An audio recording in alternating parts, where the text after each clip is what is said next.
Pada kesempatan ini, saya Rivaldi Sudrajat akan mempresentasikan Final Project Research Methodology yang berjudul Analisis Pengendalian Persediaan Kebutuhan Gas Helium pada Laboratorium Pengujian PHE Jambi Merang. PHE Jambi Merang merupakan salah satu produsen gas yang terletak di Bayongcir, Sumatera Selatan, dengan produksi gas sebesar 132 mmscf per day, menjadikan Jambi Merang merupakan WK dengan produksi gas tertinggi di Sumatera.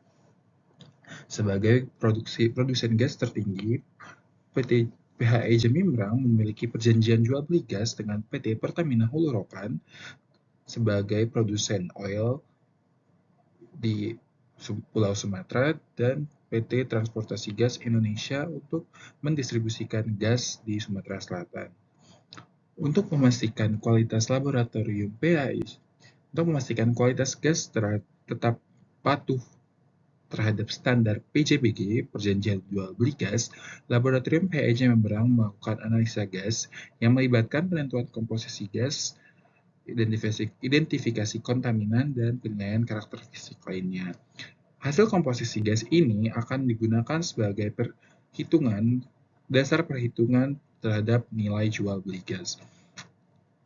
Dalam analisa gas sendiri membutuhkan gas helium sebagai carrier gas yang memerlukan permintaan tinggi setiap tahunnya sebesar 120 tabung dengan harga sekitar 16 juta per tabung.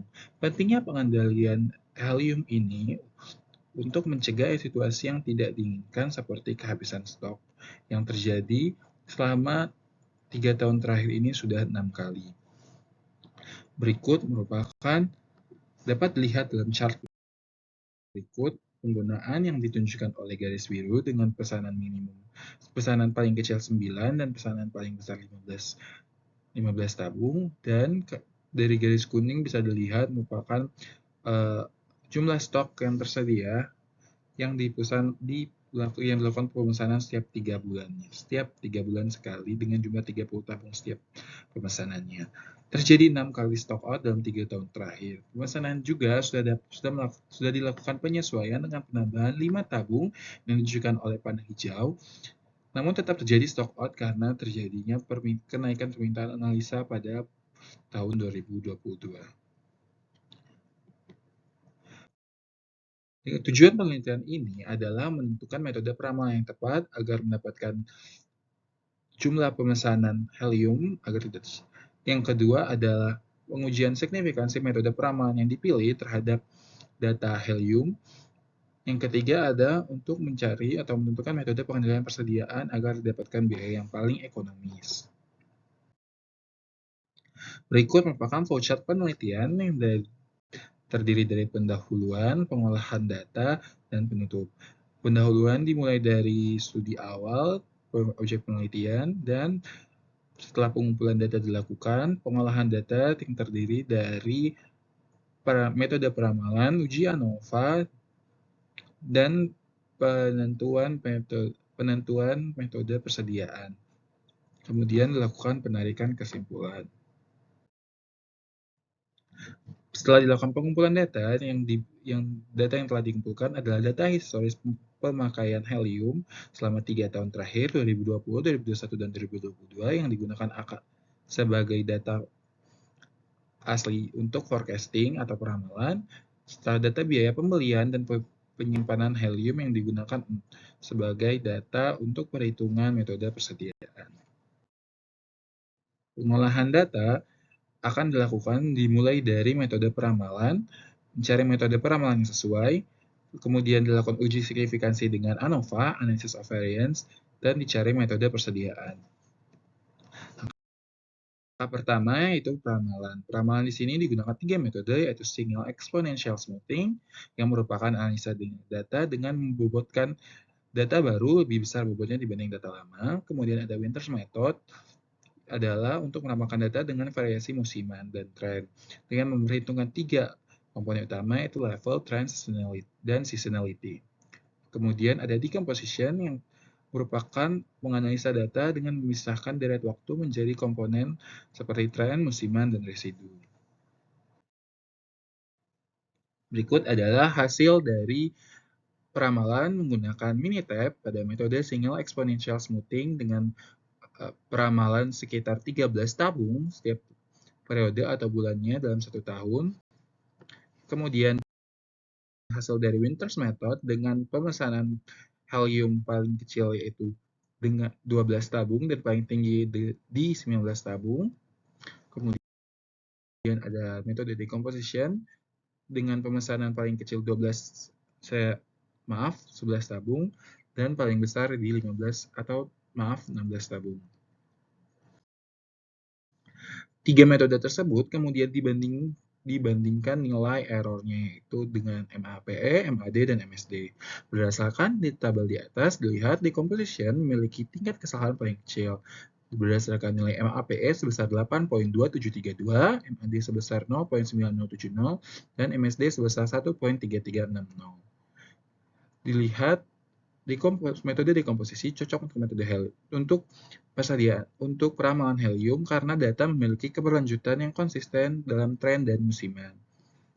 Kemudian berikut data pembulatan hasil peramalan yang akan diuji secara ANOVA. Uji ANOVA ini bertujuan untuk mengevaluasi adanya atau apakah ada perbedaan yang signifikan dalam kinerja metode peramalan terhadap data historis. Sehingga dilakukan ANOVA menggunakan software Minitab dengan penentuan H0 yaitu tidak ada perbedaan signifikan antara hasil forecasting dan data pemesanan. H1 yaitu adanya perbedaan signifikan antara hasil forecasting dan data pemesanan. Didapatkan nilai F-test sebesar 8.32 dengan derajat kebebasan 3 dan 44 didapatkan F-table sebesar 2.816. Karena F-test lebih besar dibandingkan F-table sehingga hipotesis 0 ditolak. Dapat disimpulkan bahwa adanya perbedaan signifikan antara metode decomposition dan data histori pemesanan. Sehingga diharapkan dari pemilihan metode decomposition ini dapat berdampak berbeda terhadap hasil peramalan yang akan bertujuan untuk digunakan pada penyesuaian metode inventory pada langkah berikutnya, sehingga dapat meminimalkan risiko kekurangan atau kelebihan stok.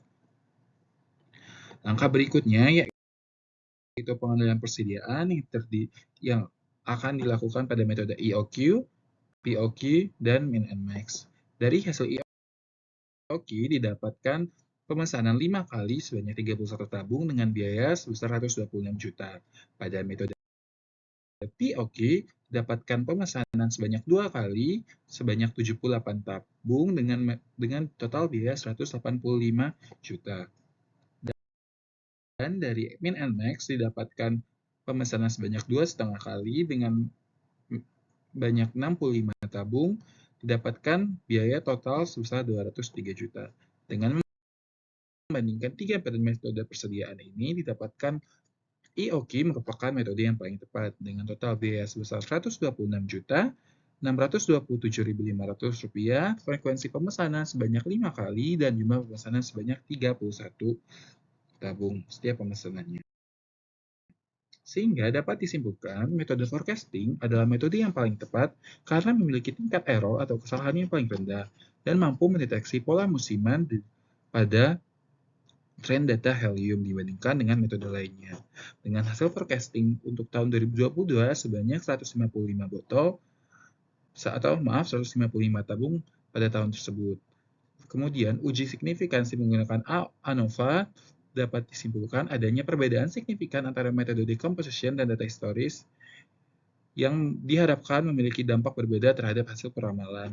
Kemudian ada metode yang terakhir, metode persediaan yang dipilih adalah metode Economic Order Quantity atau EOQ sebanyak 31 botol tiap pemesanan sebanyak 5 kali pemesanan dengan total biaya yang dikeluarkan Rp626.627.500.